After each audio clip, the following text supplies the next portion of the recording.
Hi hello மக்களே. இது மெயினாக வந்து ஆம்பளைங்களுக்கு தான் சொல்கிறேன், அதுவும் கல்யாணம் ஆன ஆம்பளைங்க தான் சொல்கிறேன். உங்கள் பொண்டாட்டிங்களை அன்பாக வச்சுருங்க, பாசமாக வச்சுருங்க, அவங்க சந்தோஷமாக வச்சுருங்க.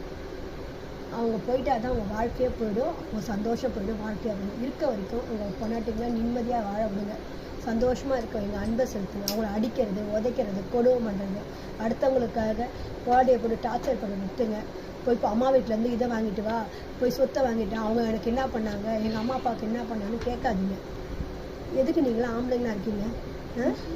பொண்டாட்டி விட்டுனாக்க பணம் சொத்து வந்து தான் நீங்களாம் வந்து வாழ்வீங்களா? ஏன் உங்களுக்கு கை கால் இல்லை? பொண்டாட்டினா மொத்த சொத்தையும் உங்களுக்கு கொடுத்துடணுமா? நீங்களாம் எதுக்கு இருக்கீங்க? சம்பாதிக்கவங்களால முடியும்ல? கை கால் நல்லா தான் இருக்குது, அறிவு இருக்குது, புத்தி இருக்குது. கொஞ்சமாவது பொண்டாட்டி சந்தோஷமாக வைங்க, அன்பாக வைங்க. அவங்க போன பிறகு எல்லாமே போயிடும்.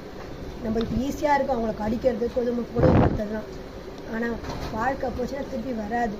அதனால் இருக்க வரைக்கும் பொண்டாட்டிங்கள்ட்ட அன்பாக பாசமாக இருங்க. அவங்க அடிக்காதீங்க, திட்டாதீங்க. போய் அம்மா வீட்டில் வாங்கிட்டு வா, சொத்தை வாங்கிட்டு வா, பொருளை வாங்கிட்டு வா, பணம் வாங்கிட்டு வான்னு சொல்லாதீங்க. எவ்வளோ கொடுமை நடக்குது. இந்த கொடுமையிலேருந்து கொஞ்சமாவது பெண்களுக்கு விடுதலை கொடுங்க. சொத்து, வரதட்சணை, நகை நட்டு தான் வாழ்க்கையில். அன்பு பாசம் தான் வாழ்க்கை.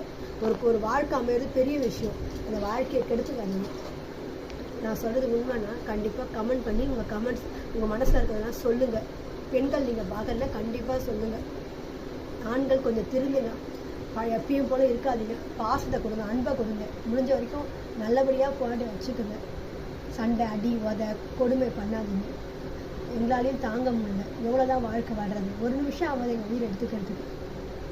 அதனால் கொஞ்சம் பொறுமையாக இருங்க.